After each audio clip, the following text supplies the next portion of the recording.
If I had to describe the character quality of Daniel in one word, it would be that he is loving and welcoming. I would probably say magnetic. It would be passionate. Very loyal. Awesome. It would be uniting. Would be passionate. I'd say enthusiastic. God is entrusting you with his precious daughter, and you need to walk in light of that. An effort each night to sit down before you go to bed and pray with Kirsten. I think it's always better if you're going to spend time with each other. Turn the TV off. Turn your phones off. Have one-on-one time. Go on a walk. It's better to be wrong and happy than right and fighting. Most things in life are not worth fighting about. God must be first, Kirsten must be second, kids come third, and you and everything else is after that. You guys are no longer doing it on your own. You have someone else there to share your burdens with and to lighten your load. And that just makes you stronger as a couple. Daniel, being the leader, needs to have clear boundaries or clear structure as far as so that there can be clear understanding of what expectations are. So pray often for Kirsten and ask God to just continually bless y'all's marriage, just that you would be sacrificing to her and put her above you, and always keep God first in your marriage.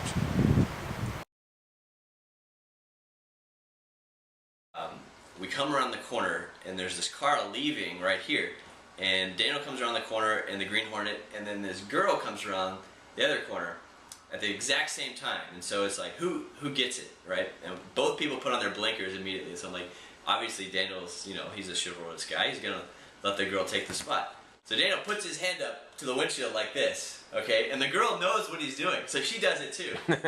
And so they do paper, rock, scissors. I think Daniel did rock, and she did scissors. And he beat her, and he took her spot. There was a time when he and I got lost in the creek behind his house, and we were picking up golf balls, and he was more concerned about getting golf balls than pretty much anything else. And we trekked through that creek for forever putting golf balls in this net. Well, I saw a snake drop into the creek, and so I immediately scaled like this 10-foot creek. And he's trying to swim and climb a wall with these basket of golf balls that he's trying to not spill. I was like, dude, forget the golf balls. You're gonna die. Watching the movie Wolverine between him, his dad, and his brother, and realizing that their skittishness to surprises is very genetic. My funniest memory of Daniel is probably when he was at my parents' house for a Super Bowl party and spilled the 2-liter bottle all over the table. No, wait. It was probably the time next year at the Super Bowl party when he spilled the 2-liter bottle all over the table. No, wait. It was the 3rd year that he spilled the 2-liter bottle all over the table. That was the best memory. We were going and looking at his room for the youth group. They were doing like a room observation to kind of see what the person is like. It was already a little bit messy, Daniel, but then we made it worse. It was kind of funny to see the kids' reaction after he would give them a hard time for having a dirty room, and then he was trying to back out of that because his room was probably worse than any of the other ones there. This was a long time ago. We were playing soccer team. Daniel was goalie, and the guy had a breakaway getting ready to score on us. And Daniel's, he's just ready to block the shot, and we look back at Daniel, and he's passed out on the goal line. Just This is a league? Yeah, this is the league in his gear. Wow. Dad's the head coach, and Dad just about has a count. Daniel, wake up! Daniel, they're coming! And Daniel jumps up, and he's just like, oh, get her. He doesn't know what to do. And the guy takes a shot to Daniel's left. And this is like right as Daniel woke up, a little discombobulated, you know what I'm saying?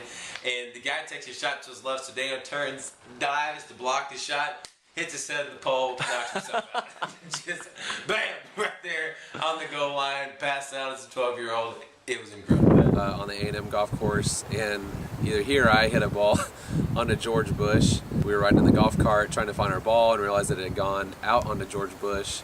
And so he proceeded to drive the golf cart over the sidewalk, over the curb, and onto George Bush, and it was right around rush hour. Once the traffic died down, we were able to go back across, and thought we could hop the curb, but it was just too high, and so we kind of rammed the golf cart right over the curb and probably threw it out of alignment a little bit. But Daniel would be a cow because he poops a lot. I don't really know a good answer for this, but for some reason, I think of a walrus, and I don't know why. Some kind of ferocious, like, jacked, fuzzy-bosomed manatee. I think a manatee. Daniel would be a golden retriever because he's always loyal, always happy to see you, and very easily distracted. Be a cat because he is consistently grooming himself. Probably a manatee. We're from Florida, and we had a lot of manatee experiences. I would say that he is a butterfly. Everybody knows he's extremely social, and there's the term social butterfly, so I would say that that would really describe Daniel. He just floats around and hops around to different groups, different events all the time. I think Daniel would probably be a cat because he never learned to swim. Just the oldie but goodie by Michael W. Smith, Friends Are Friends Forever. I think of Rubber Ducky. When I think of Rubber Ducky, I think of a song that, like, is really comfortable, and it's a little bit goofy, silly, fun. You're my brother, you're my friend. Don't Worry, Be Happy by Bobby McFerrin. Probably Barbie Girl. I really have never heard it in English, but when Daniel was in high school, he did a lip sync of that song in German. Would either be Piano Man or I'm Too Sexy. Probably You're My Sunshine. He's just always happy when he's around and usually singing and definitely encouraging others, and that kind of ties in with the first question about welcoming people. He's always done a good job of finding people's strengths. The ability to invite others in and make everybody feel welcomed. the ability to see the best in all people. Is that he always makes people feel welcomed and wanted. His willingness to always do and serve other people. Daniel has a big heart for people, and so I think that's probably the thing that stands out to me the most. Is that Establishing solid relationships with strangers. He's a great encourager. He's a great leader. Dane, I think you have one of those innate abilities to make people feel good about themselves. When he decides on something, when he's going to set his mind to something, he goes after it like 148%.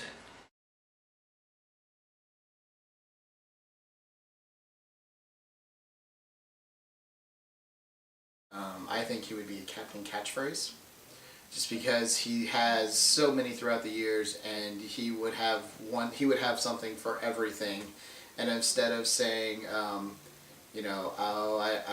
wouldn't do that or whatever, he would come up with some sort of catchphrase that he just thought of off the top of his head.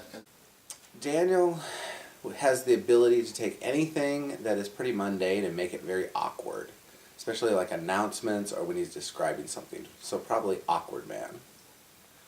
If Daniel was a superhero, he'd be Captain Goo. We all know he loves his hair gel. And I remember seeing these huge tubs of hair gel that I guess they would buy at the grocery store. And so he would be Captain Goo because of the hair gel. And Everywhere man. So however you would describe that, but everywhere man, his power is being everywhere all the time. He would be called Booger Boy, and his secret power would be to write out secret messages on the wall. And I'll let your imagination fill in the blanks. I would say his superhero name would have to be Jello Maker. People kind of let their guard down. They kind of mold into Jello when they're in Daniel's presence, because Daniel has a way to get them just to be comfortable. If Daniel were a superhero, his name would be Sir Farts-a-Lot, and his power would be SBDs, Silent But Deadlies.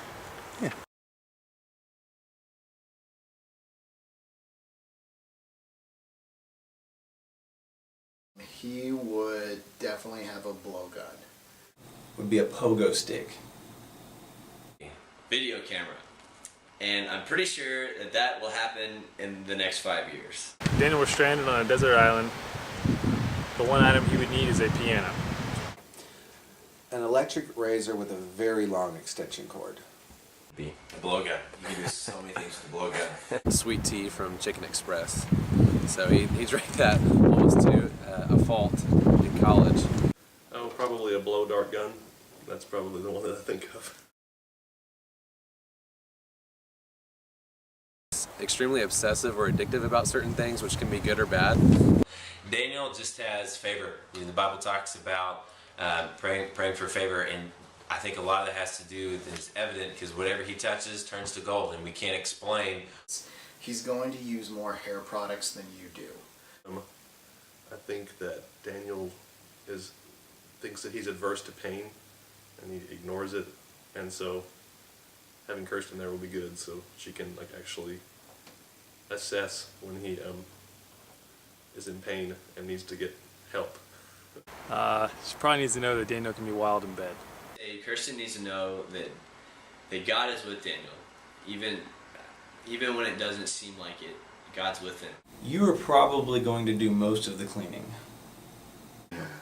Beware the manatee.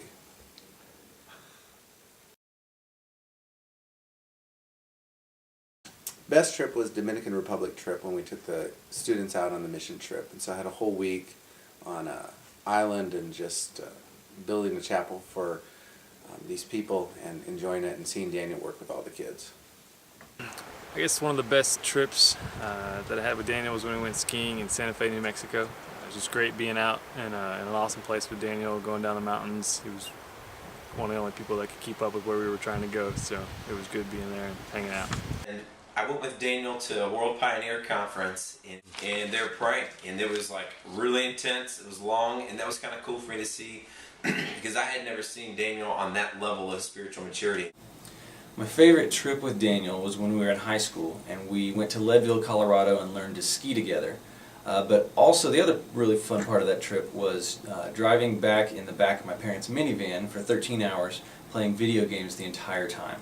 I think the July 4th weekend when there was quite a few people together, I got to see a good bit of Daniel's college group, I think it was, college connection and just the bond that they had, and that was just a fun experience for me to be a part of that since I was kind of a friend after college. And We went trekking through this creek. We were supposed to be meeting him back where we got dropped off at like 5 o'clock, and it got to be 5 o'clock and we were nowhere near. We just kept on going straight and we never turned around. So, 6 o'clock, 7 o'clock, 8 o'clock. I think about 9 o'clock is when we finally got out of the creek. It was his grandmother's funeral. I could just tell like Daniel was hurting, like he was really upset, and he had been there for me for so long, for so many things, and I got to return the favor a little bit. It was definitely when we went to the Cayman Islands with our other friends, our senior year in college, and it was just a good time to be with some of our best friends that we had grown up with at church, and in one of the most beautiful places I've ever been to. Just going around, hiking around and snorkeling and just relaxing there on the water. My favorite catchphrase for Daniel is, Mr. Foster. I'd have to go with one of two, either Booyakasha or Nothing to Declare. Freakish turkey! Lies, deceit, smokescreen. I think he actually got it from his dad. Was thinking error. Daniel's best catchphrase would definitely be Nothing to Declare. Or as he says it, Nothing to Declare. he goes, Don't. Uh-oh. Don't got him. No, got him. That's definitely got to be it.